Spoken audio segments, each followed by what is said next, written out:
MRPLನ ಕಚ್ಚಾ ತೈಲ ಸಂಸ್ಕರಣಾ ಘಟಕದ 25ನೇ ವರ್ಷದ ಸಂಭ್ರಮಾಚರಣೆಯ ಪ್ರಯುಕ್ತ ಮಂಗಳಪೇಟೆಯಲ್ಲಿರುವ MRPL ಆಸ್ಪತ್ರೆಯಲ್ಲಿ ಸ್ವಯಂ ಪ್ರೇರಿತ ರಕ್ತದಾನ ಶಿಬಿರ ಜರುಗಿತು. ರಕ್ತದಾನ ಶಿಬಿರವನ್ನು 125ನೇ ಬಾರಿಗೆ ರಕ್ತದಾನ ಮಾಡಿದ ಡಾಕ್ಟರ್ ಸುದೇಶ್ ಶಾಸ್ತ್ರಿಯವರು ದೀಪ ಬೆಳಗಿಸಿ ಉದ್ಘಾಟಿಸಿದರು. ಬಳಿಕ ಮಾತನಾಡಿದ ಅವರು, ರಕ್ತದಾನದಿಂದ ಯಾವುದೇ ಸಮಸ್ಯೆ ಬಾಧಿಸದು. ರಕ್ತದಾನ ಮಾಡುವಂತೆ ನಾವು ಮಾಡುವ ಜೊತೆಗೆ ಕುಟುಂಬದವರನ್ನ ಪ್ರೇರೇಪಿಸಿದಾಗ ಅಗತ್ಯ ಸಂದರ್ಭ ಸೇವೆ ನೀಡಿದ ತೃಪ್ತಿ ಲಭಿಸುತ್ತದೆ ಎಂದು ಹೇಳಿದರು. ಆಸ್ಪತ್ರೆಯ ಸಿಬ್ಬಂದಿ ಹಾಗೂ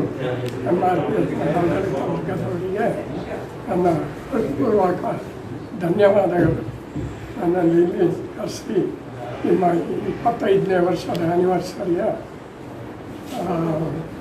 ಪರವಾಗಿ ಬ್ಲಡ್ ಡೊನೇಷನ್ ಕ್ಯಾಂಪನ್ನು ಅವರು ಹಮ್ಮಿಕೊಂಡಿದ್ದಾರೆ. ಇವತ್ತು ಈ ಶುಭ ದಿನದಲ್ಲಿ ನಡೆಯುವಾಗಿ ಬ್ಲಡ್ ಡೊನೇಷನ್ ಕ್ಯಾಂಪ್ ಉತ್ತಮ ರೀತಿಯಲ್ಲಿ ತುಂಬ ಮಂದಿ ಬಂದು ಇಲ್ಲಿ ಬ್ಲಡ್ ಡೊನೇಟ್ ಮಾಡುವಂಥ ಪ್ರಯತ್ನಿಸಿ ಎಲ್ರಿಗೂ ಶುಭವಾಗಲಿ.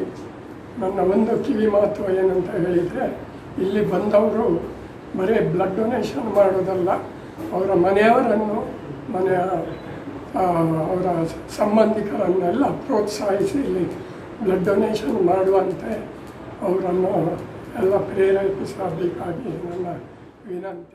ಈ ಸಂದರ್ಭದಲ್ಲಿ MRPL ರಿಫೈನರಿ ವಿಭಾಗದ ನಿರ್ದೇಶಕರಾದ ಸಂಜಯ್ ವರ್ಮಾ ಅವರು ಡಾಕ್ಟರ್ ಸುದೇಶ್ ಶಾಸ್ತ್ರಿ ಅವರನ್ನು ಸನ್ಮಾನಿಸಿ ರಕ್ತದಾನಿಗಳಿಗೆ ಪ್ರೇರಣೆಯಾಗಿ 125ನೇ ಬಾರಿ ರಕ್ತದಾನ ಮಾಡಿರುವುದು ಶ್ಲಾಘನೀಯ ಎಂದು ಮೆಚ್ಚುಗೆಯನ್ನ ವ್ಯಕ್ತಪಡಿಸಿದರು.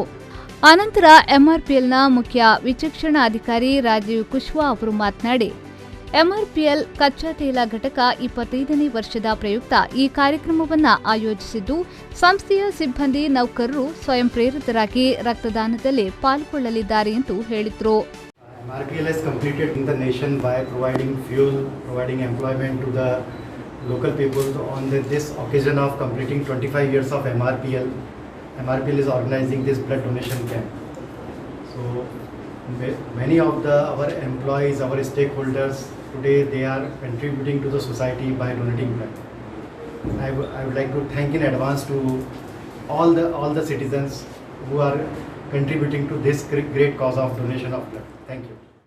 ಈ ಸಂದರ್ಭದಲ್ಲಿ ಮೆಲ್ನಾಕ್ ಆಸ್ಪತ್ರೆಯ ರಕ್ತನಿಧಿ ಕೇಂದ್ರದ ಅಧಿಕಾರಿ ಡಾಕ್ಟರ್ ಶರತ್, ಆಸ್ಪತ್ರೆಯ ಸಿಬ್ಬಂದಿಗಳು, MRPLನ ಸಿಬ್ಬಂದಿಗಳು ಮತ್ತಿತರರು ಉಪಸ್ಥಿತರಿದ್ದರು. ವೈದ್ಯರಾದ ಡಾಕ್ಟರ್ ರಶ್ಮಿ ಕುಶ್ವಾ ಅವರು ಮೊದಲಿಗೆ ರಕ್ತದಾನವನ್ನ ಮಾಡಿದ್ರು. ರಕ್ತದಾನ ಶಿಬಿರದಲ್ಲಿ MRPLನ ನೌಕರರು, ಕುಟುಂಬ ಸದಸ್ಯರು, ಉದ್ಯೋಗಿಗಳು, CISF ಸೇರಿದಂತೆ ಒಟ್ಟು 123 ಮಂದಿ ಶಿಬಿರದಲ್ಲಿ ಪಾಲ್ಗೊಂಡಿದ್ರು.